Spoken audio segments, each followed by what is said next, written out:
what I have seen a lot in the personal development world, coaching, not, and you might see this in like therapy, where there's somewhere where you want to go and mentally. So it's not necessarily mental gymnastics, but somewhat like, it's like, I want to get that change, that big change, that big leap thing. So I will push through and get this big leap. But from a mental place of either like you're a high achiever, you really want it, you want to make somebody happy in your life. It could be whoever that is. And so there's this leap forward, but it misses the embodied field. It misses the energetic quantum field. And then what I see is then there's like a pullback, a contraction. A big contraction. The body won't be out of alignment. It won't, let me rephrase that. It comes at a high cost of being out of alignment. What's the cost? Burnout, depression, anxiety. Do you know what goes away when you heal your shit and only do decisions that you know are right for you? They all go away. Wow.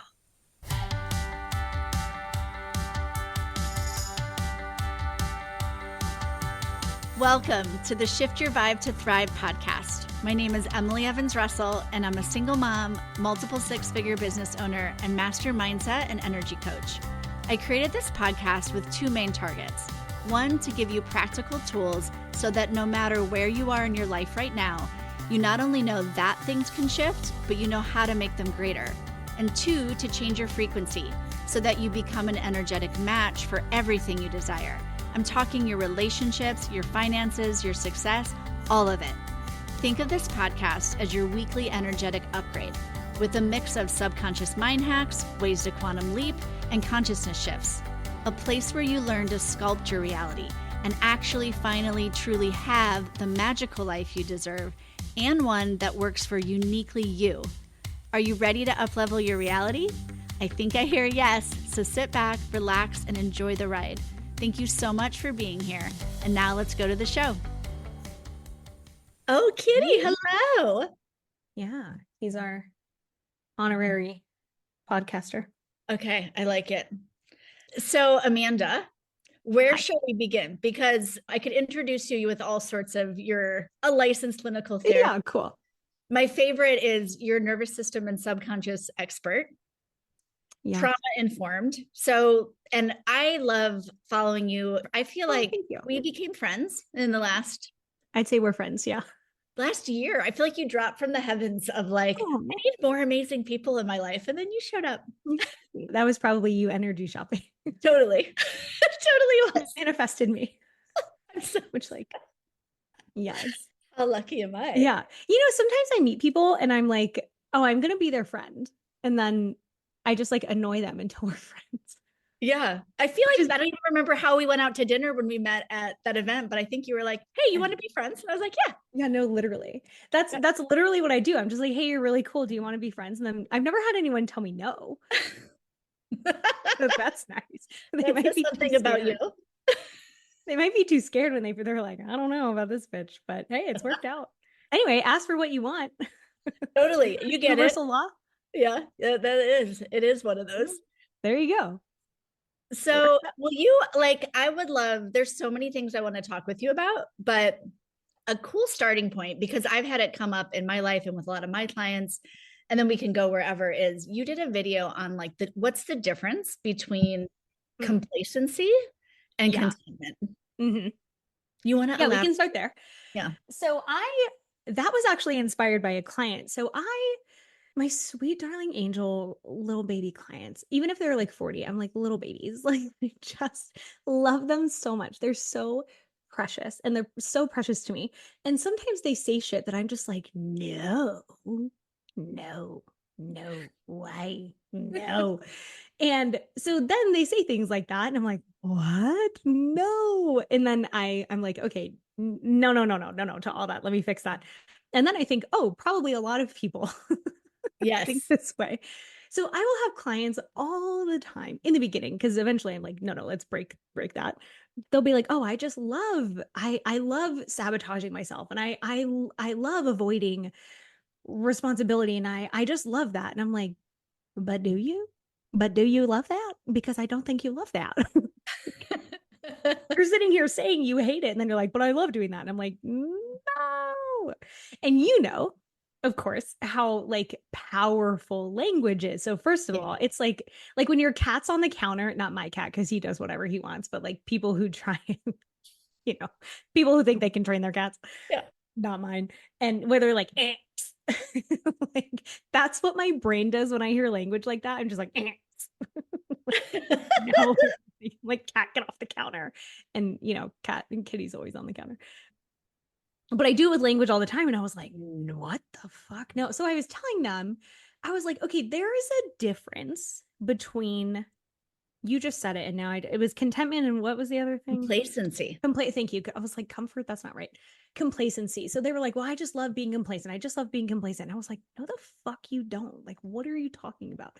And I was like, listen, here's the difference. And a lot of people, because they're not taught to critically think, well, period, really, critical thinking is a skill that a lot of people don't learn because they don't have the access to it. And it's easier not to.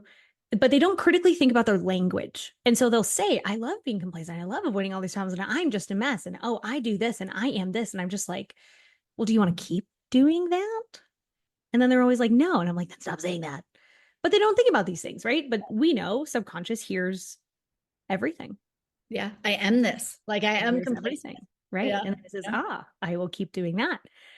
So they were like, well, I just love being complacent. I'm just complacent. I'm just complacent. And I was like, okay, but there's like energetically, embodyingly, there is a difference between someone feeling complacent, as in, I don't want to do the next level because I'm afraid, because that's an avoidance energy. And someone who's like, no, I really like in this season of my life, this is great and perfect and wonderful. So energetically, it feels different. One feels like avoidance, one feels like contraction. And the other one feels, it's almost like the way that it feels to me in my body and the way that I typically teach it is it almost feels like a peg drops into the perfect hole. Like you just drop a peg. It's like Plinko, but they're pegs, right? And it just drops in and it's just like, yes. Like to me, my body goes, yes. And you can feel it. It just fits. There is a groundedness. There is no energetic brace. There is no energetic contraction. There is no energetic like backing away. You know what I mean? It's just, like, yes. So I typically say it's expansion versus contraction, but not every decision is expansion. Some decisions are just, I'm genuinely down to my bones, down to my toes, good with where I'm at. Well, let's talk about that because when you mentioned, because I very much notice those energies too and talk with people like, hey, notice the energy of it. Because it's not necessarily what you're even doing, it's the energy with which you're doing it, right? And what you're aware of, like, is it really expansive? Is it not?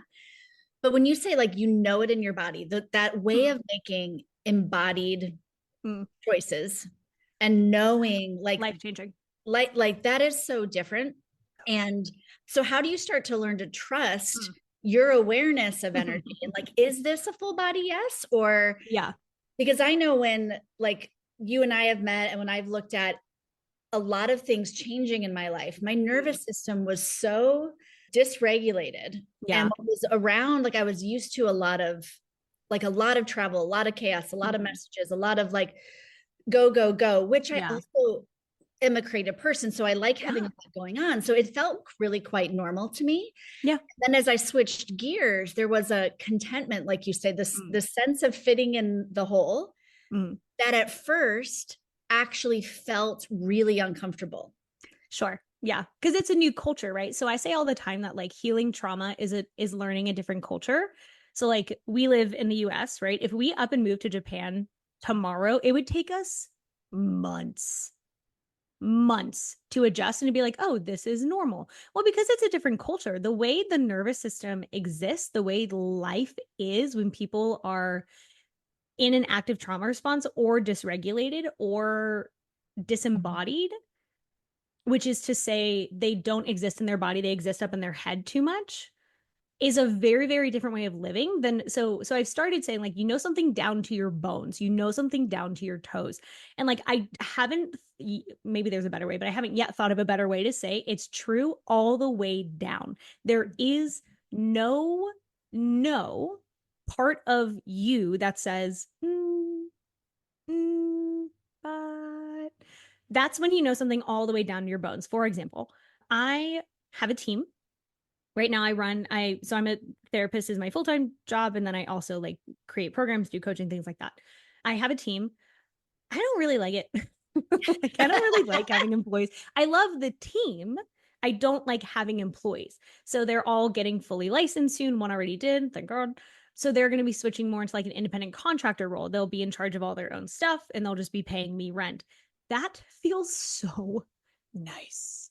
That feels so nice. And it took going through for me to really, hi, Kitty, for me to really figure out that like down to my bones, I didn't like it. And I wasn't sure when I brought them on, but so I'm a person who is very embodied. I've done this work for a long time. And there was a piece of me when I checked in that I was like, I don't really know about this, but I was like, I want the big practice and I want the big money and I want the team. And part of me knew still that I was like, I don't think I'm going to like that. But I didn't listen to it. And then I did it anyway. So how does someone start building that? One, I find most people just don't ask.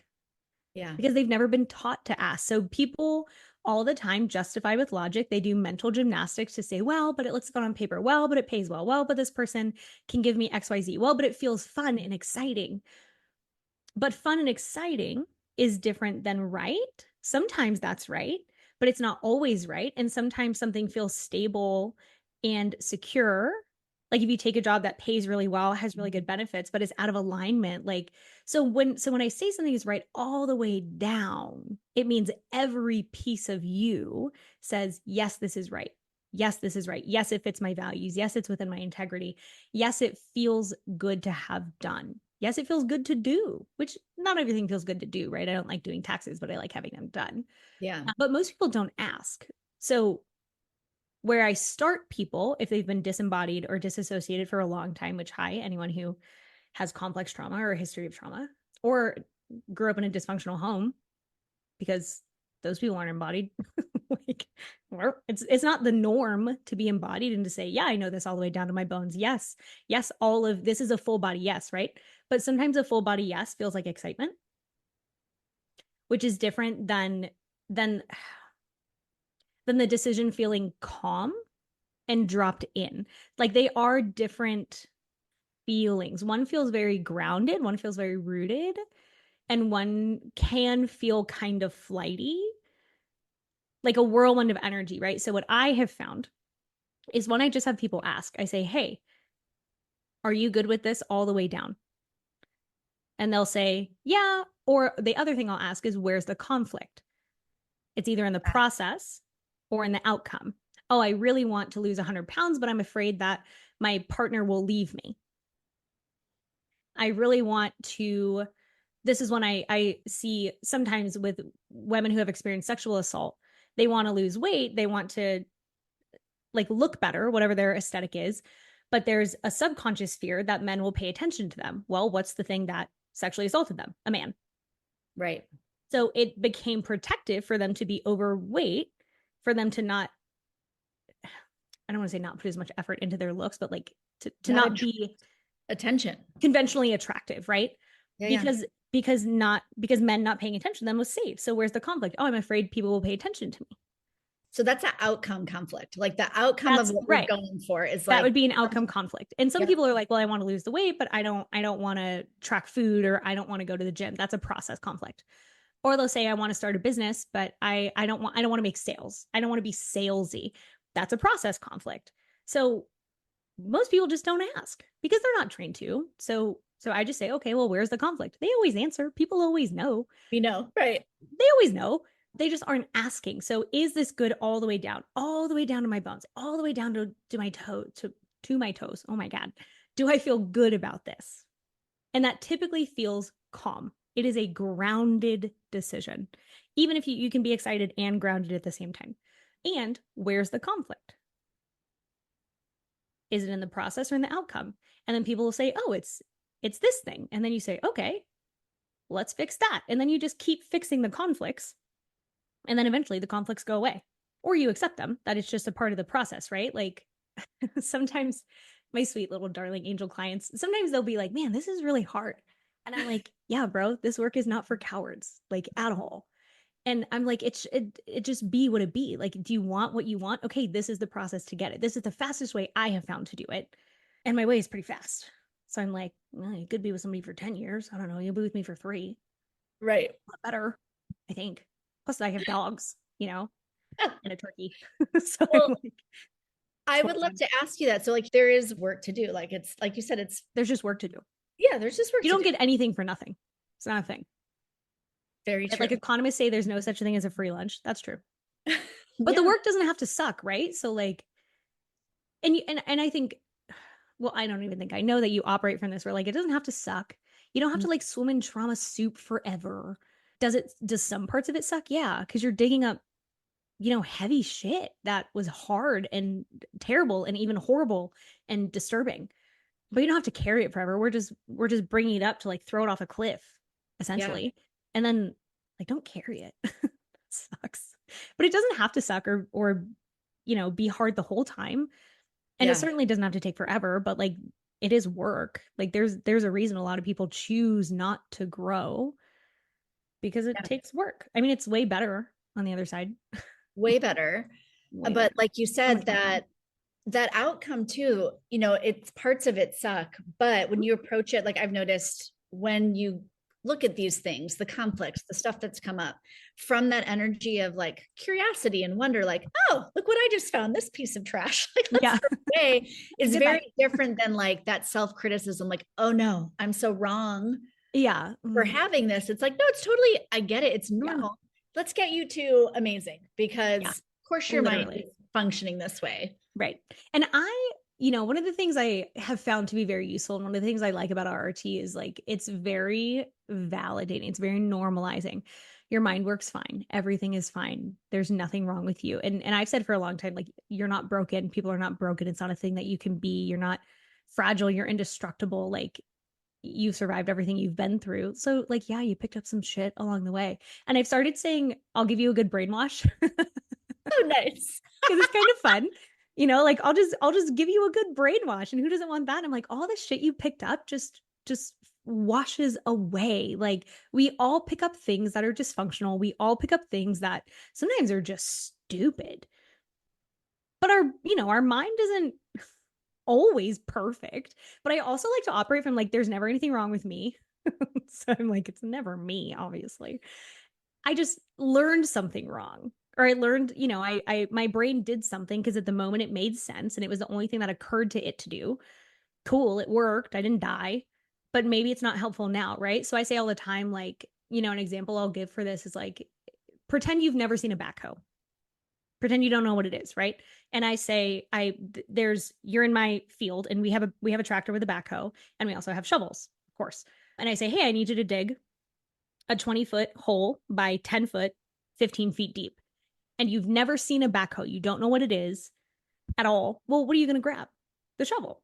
Mm-hmm. That's all you've ever known. That's all you've ever seen. You don't even know what a backhoe is. Now, if you grew up or you learn to be curious or you learn to be confident or you have, like me, an irrational amount of confidence where you're like, I don't know, I'll figure it out. Let me fuck around with this thing.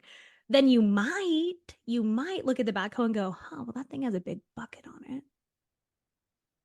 Looks like it digs. I wonder if I can get that to work.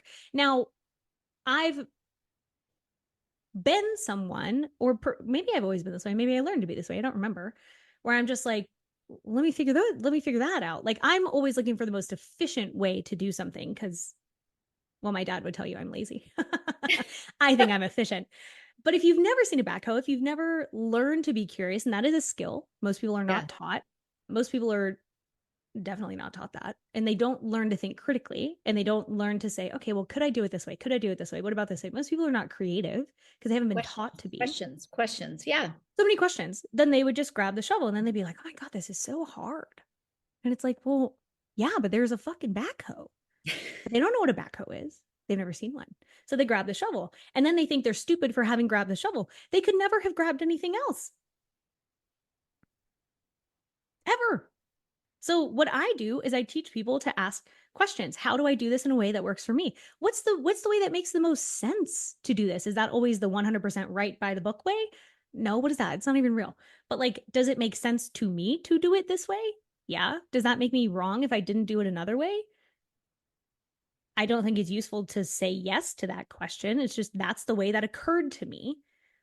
Did it work? Was it functional? Okay, cool. I did did the thing.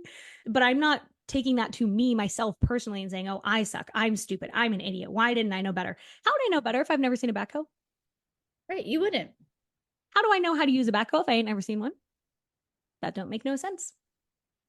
Yep. And that's so And different to yeah, look back at that choice of like getting the shovel and looking at it from did it work? Was it useful for what I wanted to do? Like did yeah. this rather Did than it work? like you said, I'm so wrong, I suck. It's like, okay, if it didn't work, now No. let's Right. change that. Right. That's why I say it's never me. Like I don't take my wrongs personally. I'm just like, okay, I didn't know. Fuck that up. That's fine.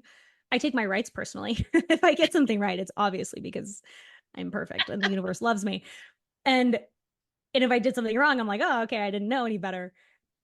Or, I was out of alignment or I was mental gymnasticsing that thing. But it's so different from how most people operate because most people think whatever they do right or well is a fluke and whatever they do wrong is who they are.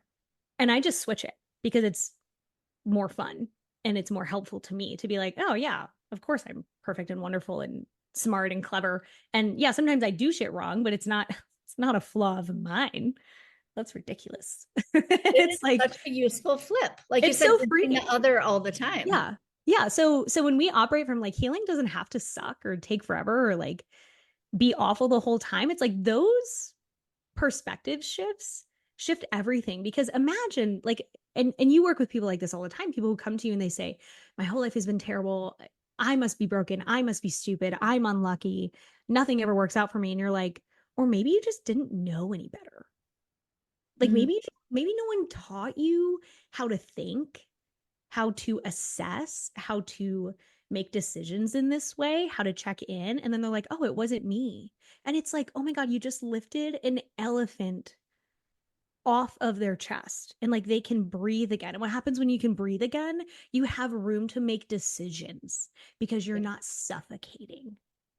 And Ugh, it's like, I would just prefer that less people feel like they're suffocating 24/7.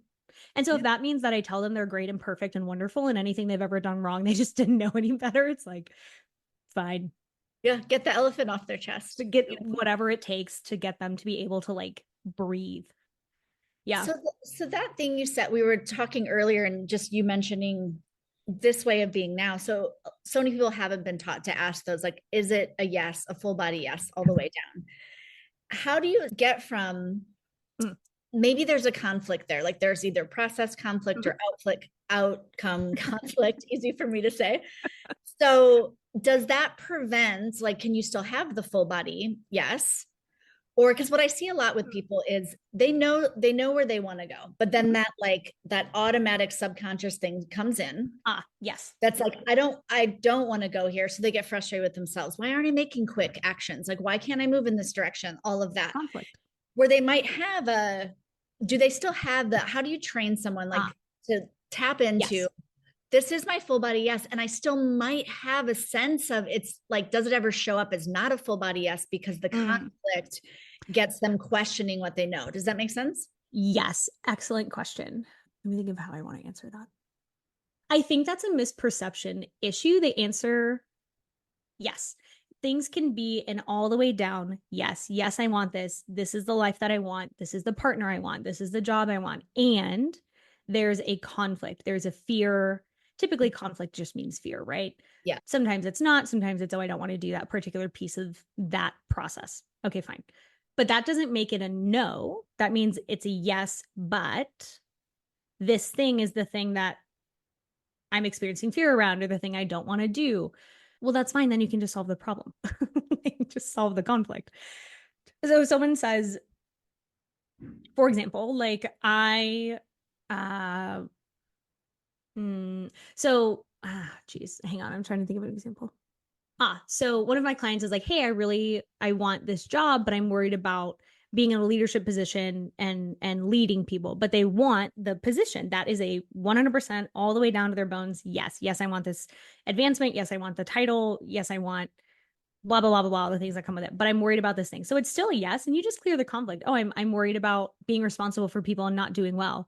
Okay, learn to be a good leader, read a book. Like, and the things to clear the conflict are typically so like simple. And it's like, Cool. duh. And Learn practical. about leadership.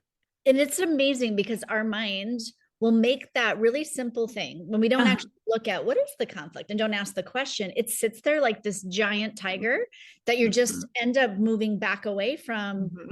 And then you ask the question, and I've always found it's the Right. simplest, often really practical thing. Right. But Yeah. people, what I find one of the problems, people don't name the fear Yeah. ever until I ask them and I say, well, what I ask is this. I say, what's the worst thing that can happen? And they say, oh, I do a bad job. And I'm like, no worse than that. And then they're like, oh, they hate me. These people hate me. Or, imagine you're in the military and you say, oh, my entire platoon dies. It's like, yeah, there you go. That's the worst thing that happens. But they'll say, oh, well, or I'll make a wrong decision. I'm like, yeah, then what? Then what's the worst thing? Oh, then we all die and I'm responsible and I have to tell their families. And it's like, yeah, that's because that's what their mind is responding to, but it's not what they've been naming. And all they've And said was, well, I don't want to do it. yeah. So when you name that big thing, and that is so helpful, I found that so helpful. And what's even worse than that? Because people What's will worse come than that? up with the first thing. They'll get like to level 2, and I'm like, no, bitch, level 10. Yeah. Well, Yeah. usually like, yeah, and then you die. Like, that's the Yeah. worst thing. Oh, they're mad at me. And then what? Oh, and then they'll be upset with me. And then what? And then they'll leave you.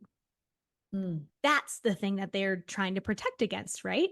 And then I'm like, okay, but what if you just learn to communicate well? What if you're okay even if they don't stay? Yeah. Because you're not going to die. You're not a baby. Someone's going to abandon in the woods. You're an adult. If somebody leaves you in the woods, you're going to walk out, probably. Unless you get eaten by a bear, in which case we have a different problem. But so I have them name their worst fear. And then I say, okay, is that even likely? And most of the time, the answer is no, right? I'm like, well, a plane may fall out of the sky on my house. By the way, plane crashes is 1 in 11 million because I use this example all the time. And I'm like, but the chances it falls on my house are way less than that. So I really think that I should get anti-plane missiles and attach them on my roof because it might happen. And then they're like, well, that would be kind of crazy. And I'm like, wouldn't it though? Because I'd Mm. probably get put on like a terrorist watch list if I was like, dear black market, hey Google, how do I buy anti-plane missile? Oh, my Google just lit up. Don't search that. You're Do gonna be not get me on a terrorist watch list. seriously. But I'm like, oh, I should put anti-plane missiles on my house. And they're like, well, that seems extreme. And I'm like, doesn't it? And just see, this is what's amazing. You have the best analogies because as you say that, I can hear my mind go click. Crazy. Like that thing that I've been thinking is so Like, that makes scary. no Sure, sense. there's a possibility. Sure. Less than 1 in 11 million, but okay. Yeah. Yeah. And then it's just like, and that's the thing, that message, just like the full body yes, like goes all the way down. All the way There down. is something with these like the analogies, this way of speaking to the mind. Yeah. The mind goes, oh, I can now let that in So because silly. before that, it was this thing that I shouldn't take Yeah. the job then. Well, but there's a chance. And, one of the things that I refuse to do is lie. So a lot of people say, oh, there's no way, there's no chance that that happens. And it's like, well, There is. there's a chance. I'm not going to tell you there's not a chance. There's statistically, literally, there is a chance. It's just it's not big enough to worry about. So I have an 80% threshold where I'm like, if there's an 80% chance that something is likely, then we can problem solve for it. Like there's an 80% chance that my goats will get out. There's probably a 100% chance that my goats will get out. So, I just make sure to keep an eye out for them. But that's because it's a very high chance. Well, okay, if I want to ask my partner to marry me and there's an 80% chance he's going to say no, we probably need to have another conversation. But if there's higher than an 80% chance he'll say yes, then what am I worried about? Right. He's probably going to say yes. And if he says no, then I guess we have a different conversation to have. But so people, stay up in their heads, which is the problem, and they don't root down into their bodies. And so they're making decisions from mental gymnastics, which people justify genocide. Okay. Like we can justify anything. Lots of people think the Holocaust was a great idea. I'm not trusting anyone's logic. Like, I'm just not. Yep. Because you can justify anything. Oh, I work all these hours because, oh my God, I was just watching Owning Manhattan. Haven't seen it. It's good. It's a little too dramatic. I just want the cool penthouses. Yeah. But so the owner of the company is like, I miss my daughter's first words and I missed her first steps and I work all the time and I really never see her, but I I write her emails throughout the day so she knows how hard I'm working for her. Because I have dreams one day that she's gonna ask me about how I spent all my time. And I'll say, well, here, I have all these emails for you. And I was just like, Wow. that is mental gymnastics. Well, I'm missing my entire daughter's childhood, but I write her emails Wow. because I'm building this for her. And I was just like, I promise you, when she's an adult, she would say, I would have much rather you made less money than the number 10 real estate firm, but I would have had my dad. Yeah. And I'm just like, the mental gymnastics that it takes to look at his daughter and say, I'm doing this for you is like, It's a great what? example. It's a great example of what we can What? justify and then go, okay, so I'm going to keep going in this direction with never Yeah. checking in. Oh, well, there's checking in and then there's denial, right? Why do people do mental gymnastics? They know it's wrong. Right. They know it's wrong. Otherwise, there wouldn't be mental gymnastics. Oh, I really love my partner. He beats me sometimes, but he's really a good guy. He's a good dad. Bitch, he hits you. That's not a good dad. Oh, but he's really nice. Sometimes he washes my car once a year. Mhm. Okay. Oh, Mental, like if there's full alignment, if it's all the way down a yes, there's no need for mental gymnastics. So how do we know something is not a full yes? There's mental gymnastics. There's justification. I don't need to justify decisions that are right for me. I know they're right. I may explain, like when people ask me, hey, why are you moving to North Carolina? You've never been to that state. You don't know anyone there. I was just like, I don't know. That's where I'm going. Like, that was my justification. yeah. Same when I moved to Chattanooga. Like I'd That's never, where I'm going. I just know. I know. I know. I Right. know. So talk about, so with mental gymnast, this is a little different, but similar. So with what I have seen a lot in the personal development world, coaching, not, and you might see this in like therapy, where there's somewhere where you want to go and mentally. Mm-hmm. So it's not necessarily mental gymnastics, but somewhat like it's like, I want to get that change, that big leap thing. So I will push through and get this big leap, Mm-hmm. but from a mental place of either like you're a high achiever, you really want it, you want to make somebody happy in your life. It could be whoever that is.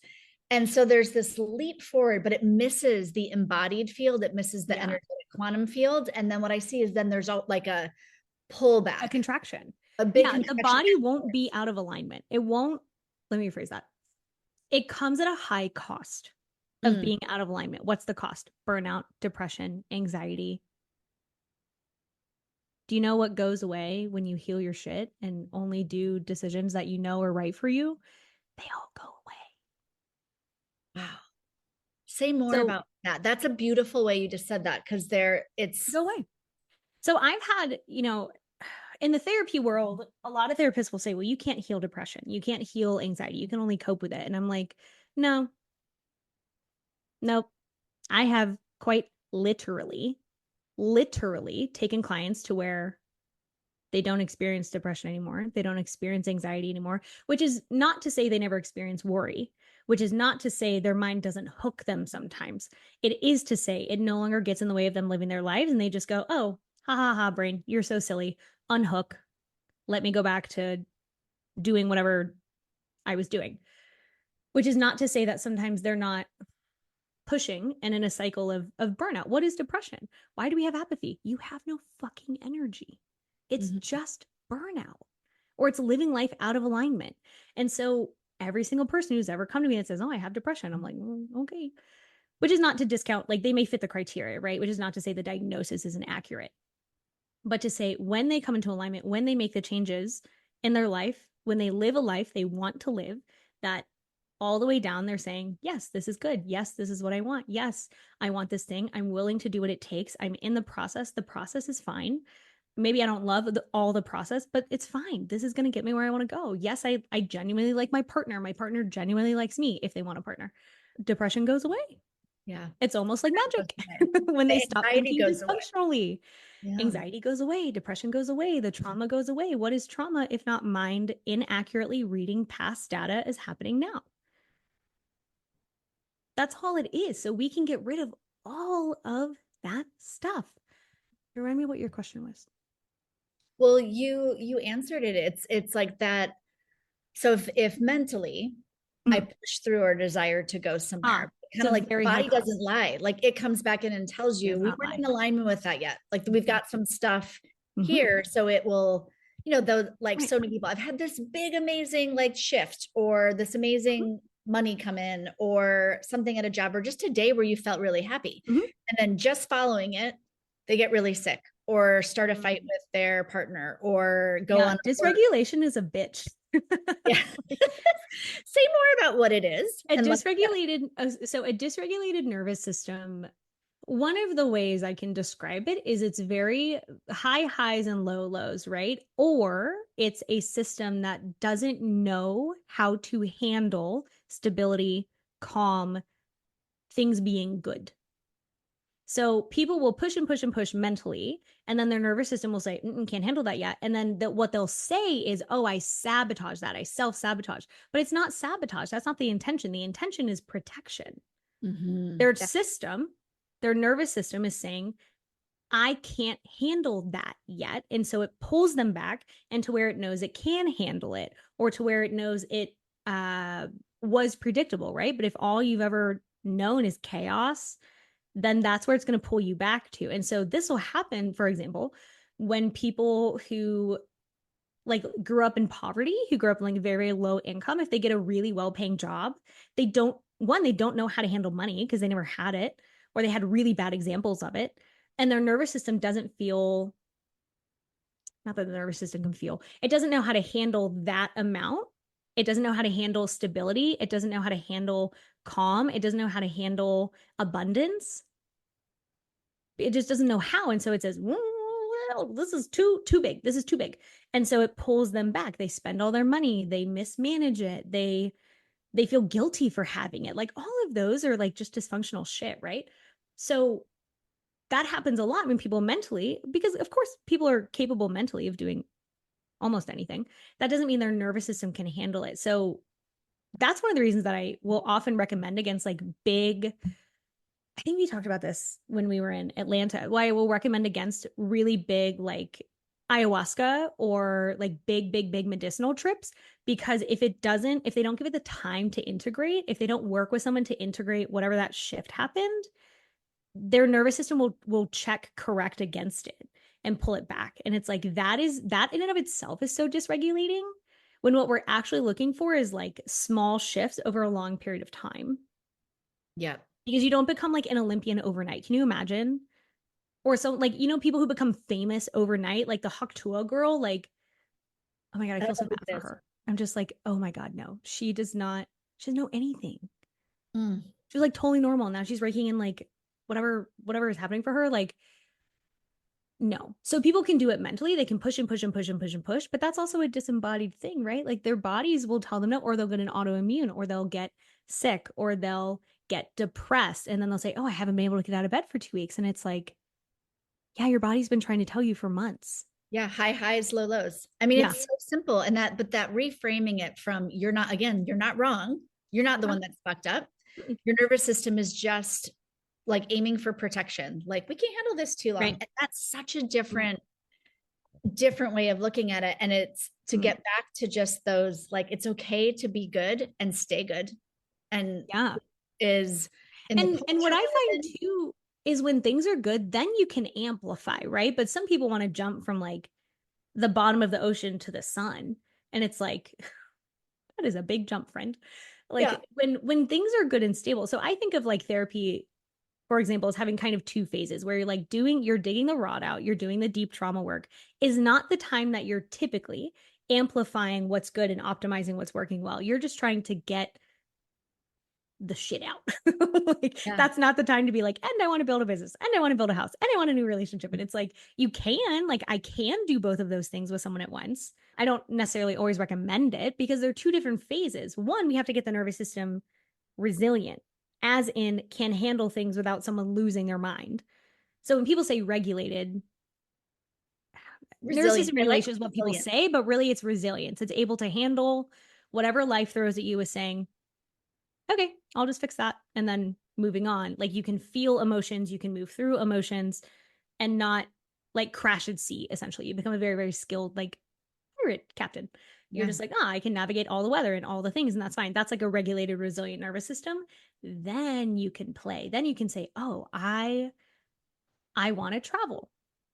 I want Now I want to add in the partner. Now I want to build a business. Now I want to grow something, play with something, whatever, whatever. Then you can make it really good. Yep. But it is two separate phases. I I so agree because I was looking recently at like different, I offer programs too. And I was looking at what is that process? And I was like, okay, it's building the resiliency in the Mhm. nervous system. Then you can hear your Yes. body's wisdom, your intuition, because you can't hear that before that. It's all Mhm. jumbled up. And Right. then you can like energy shop, create your life. But there Yeah. is that Two very phase distinct phases. phases. And if you Yeah. know, they talk a lot about titration, right? In that world, like titration for the nervous system. But I used to Oh. be, a science geek. And I don't Mhm. know if you ever did this in high school, but if you remember an actual titration experiment, you have like your beaker and it's clear liquid. And then you're dripping in one drop at a time, Yeah. another clear liquid, and you Uh-huh. can't see the change yet, right? It's like drop, Yeah. Takes a drop, while. drop, and then the drop hits and the whole thing Mhm. changes. Yeah. And it's It's such a like good that. analogy. It's like that. It It's like really that. is like And that. it's interesting. And I don't know if you see this because I work with people a lot in person, of course, at the farm. And so I can even tell in the way clients walk. Like they walk differently. So they'll say, like, how long does this process take? And I'm like, how long is a piece of string? Who knows? Takes as long as it takes. But what I tell them is like, I don't know how long it'll take, but I can always tell when it shifts and we're on the downswing because something about their body locks in and they literally walk differently. So I can like I will exist in public all the time, be like, that person's disembodied, that person's disembodied, that person's disembodied. They walk differently. Now, I Yeah. hope I didn't just give someone a complex about that because like I can only everyone's gonna be like the fuck. Like, how do I I can walk only it again? tell because I've done this because I do this type of work, right? And Like you're I can seeing people. immediately tell someone who was a dancer, who was a gymnast, like they walk a very specific way because they're embodied. Yeah. It's so different. And like my clients will walk, I can feel their energy shift when I'm like, oh, we're on the downswing. Okay, neat. And they'll start coaching themselves. They'll be like, oh, I know what you're going to say. And I'm like, you don't know me. And then they'll totally be accurate. You don't know You're me. like, But yes, that's that's also a the sign that it target. works, right? Yeah. Where they're like, they coach themselves, they know themselves, and they say, oh, I did this and it, I knew it was the right thing. And I'm like, talk dirty to me. It's so Yep. fun. But It's it like is that titration. thing. It's titration. Yeah. When they get there, I know, I think for you and I both, why we love working with people. When you get to the It's so point where fun. someone else goes, oh, I see Mm-hmm. that hook, and I maybe let it hook me for a second, and I'm able But to, they don't even let it because yeah, they don't notice. like they're It's like, bye not bye. something that's noticeable, but they just notice when they are hooked. And then they're Mm, like, oh, never mind. I don't want to be hooked. So okay. people don't notice when it happens, right? And that's a huge difference is like a lot of people think it's their fault that they don't know these things. But like I grew up in a house that speaks English. Well, I'm not fluent in German because I grew up in a house that speaks English. Why would I know German? So people are like, oh, why didn't I know this sooner? And I'm like, did you grow up in a house that speaks German? Yeah. And they're like, no. And I'm like, so crazy. Don't speak German then. The fuck? What do you mean? And then they're like, oh, so a lot of, I don't know. I think a lot of healing is just going, oh, well, that didn't work. That was kind of stupid. But then everything works at the time, right? Why do people struggle to trust others? Well, if everyone you grew up with was untrustworthy or dysregulated or manipulative or violent, I wouldn't trust anyone either. Right. Makes sense to me. if like if you like, I can't tell you how many people I have who grew up in explosive households where they say, "Oh, I'm constantly trying to make others happy." And I'm like, "When's the only time they weren't a threat to you?" Probably when they were laughing. So Hmm. yeah, you would try and make everyone around you happy because you didn't want to be beat the shit out of. Yeah, it makes Makes sense. sense to me. it's just not needed anymore. Because I'm like, who's going to hit you now? Mm-hmm. I mean, if someone's coming at you trying to hit you, good thing you can diffuse them with humor, but it's not like necessary for like your coworker. I hope. So, Small chance, but right, small chance, but not enough to put missiles on your roof on the with roof. the Yeah. plane. On the I Clear's watch list. so love your way of thinking, of presenting the energy of just like makes sense. And then Makes there's sense. such from that not making it so significant. It makes sense. Now we can just go in really easily and like Yeah. shift things. Something I think all the time that I don't say out loud is I'm like, it's not that serious. Like, but I'm not going to tell any client that, right? Because obviously they like went through something horrible, and they're like, it's not serious. And I'm like, not Right. like it doesn't have to be, which is part of, things are easier to move when they're light, right? Yeah. But I'm like, it does not. And one of the reasons it works really well is my analogies are absurd. So Absurd. So people get it quickly because it's so ridiculous. Like I was doing a session and they were like, well, I know, I could do this thing. And it was like totally just like, I don't even remember what they were talking about, but they were like, well, I could do this thing. And it was going to lead to like some really crappy result in a way that they like didn't want it to work out. And I was like, well, you could stick your hand in a blender. That doesn't make it a good idea. And they were like, they just like died laughing. And I was like, they were like, you're right. Got it. Never mind. And I was like, done. Okay, perfect. click in. Yeah. And I was like, well, you could always stick your hand in a blender. That doesn't make it a good idea just because it's available. Yeah. I have a blender. I'm not going to stick my hand in it. And they were like, you're right. Done. And that like clicked into place for them. And they were like, that, like, that was all I needed. And I was I like, don't need to do that. yeah. And so one of the reasons that works really well is it's so ridiculous that their body reacts. Mm. And it knocks them clean off their bullshit. Because if someone's up here and they're spiraling, I don't want to be logical. It's not like, why would I argue with a flat earther? That's stupid. I'm just going to be like, well, I think if the earth were flat, cats would have pushed everything off by now. How are you going to argue with that?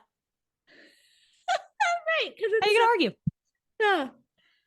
They're going to be like, that's silly. And I'm going to be like, isn't it though? Mm. Oh, I love that. It's so silly. But, It's so silly. it just doesn't have to be so heavy and it doesn't have to be so hard. I love that. Like you said brilliantly. I mean, it's really simple, but lighter things are easier to move. So even if you're holding that intention, like in the moment when we're going through stuff, it doesn't seem light. Like it is just, but to have someone Right. there in your corner going, but I know if it's lighter, we'll move it faster. Right. And when you hold that intention and Right. can take someone there. So how does someone work with you, find you? Because you're brilliant. Thank you. You are precious and I adore you. Let me see. How can they find me? They can find me on Instagram, Amanda_Chills, CHILS, just one L, like when you get cold, but just a little bit. AmandaChills.co is my website. So I have, well, they could work with me one-on-one, but that's full right now. So that would be a while. But the best place is I have a very cool program that I'm super stoked about called Exhale and Release, where you get coaching from me. So not only do you get like all of these perspectives, all of these coaching kind of it's not even kind of, it is coaching. So you get like a private podcast feed where I can coach in the moment. So if someone's saying, oh my God, I just cannot get rid of this guilt. Great. There's an episode on getting rid of guilt. If they're like, oh my God, I cannot come down. Great. There's an episode on getting your nervous system regulated quickly. If they're thinking, I've been having nightmares. Well, good. There's an episode on nightmares. So it's episodes where you can get coaching in the moment. That's a pre-recorded private podcast feed. And then there's monthly calls where you get like personalized coaching, which is so fun. And quite frankly, the most economical way to work with me, because I was thinking that I would do the program as a subscription model. And then I was like, I really don't like that. So what I did instead was just have the price set. It's $497 to do that. But once people are done paying, like you can still come to the calls as long as the program exists. And I intend for this program to exist for a very long time. So even after you're done paying, you get to come to the calls and say, hey, there's this, hi, Kitty, there's this thing that I want to adjust, clear, shift, whatever. And then dope, cool, here you go. That's a really cool container. I love that. Yeah. It's really fun. So there's Well, you can come hang. There's one woman in there right now and she's fabulous and I adore her. But like, hey, come hang. We're looking for more. So that's probably the best way. And then this is fun. I don't know if I told you, but I'm going to be doing a series of journals. Oh, I saw this on your Instagram. Yeah. So I'm going to do some like shadow work journals because some of them are inaccurate. And I'm like, how do you put out a book that's wrong? Like, if you're supposed to be an expert on the subconscious, why are you saying things that are literally factually incorrect? Yeah. I don't understand. So that makes no sense. So I was like, this is wrong. I'm going to do a better one. And then I'm going to. And some of the prompts are like, ugh, it has people swimming in like trauma soup. And then it's like, think of the worst thing you've ever experienced. Now, write about it. Write about it. And then it doesn't do anything to get them to move through it. And I'm like, why are you having people swim in trauma soup? And then they're gonna be like, this journal makes me feel bad. I don't like healing work because it makes me feel like shit. And then they'll stop doing it. Why? Stupid. So I'm gonna do a journal that is shadow work based, but not in a way that makes you feel like shit. Imagine that. That's just stupid. It's just dumb. Like, why? Why would you? It's just so irresponsible and unethical to me.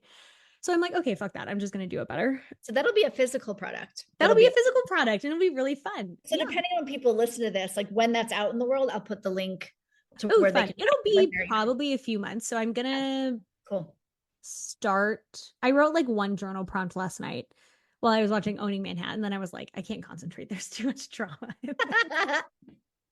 But yeah, that'll be fun. So I don't know what I'm going to call them yet. Probably a shadow work journal that doesn't make you feel like shit. Seems like a good title. I think that seems like a great title. I know exactly what I'm getting. You know exactly what you're going to get. I promise you'll laugh.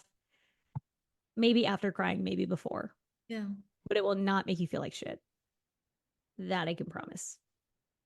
So yeah. So Amanda_Chills is where to find me, or AmandaChills.co. You can find all the stuff to work with me there. It's very fun. You're wonderful. And I just highly, anyone that gets to engage with you and work with you in any capacity is lucky, just like I've been to find you. So thank you. I feel the same about you. Mwah. Yay us.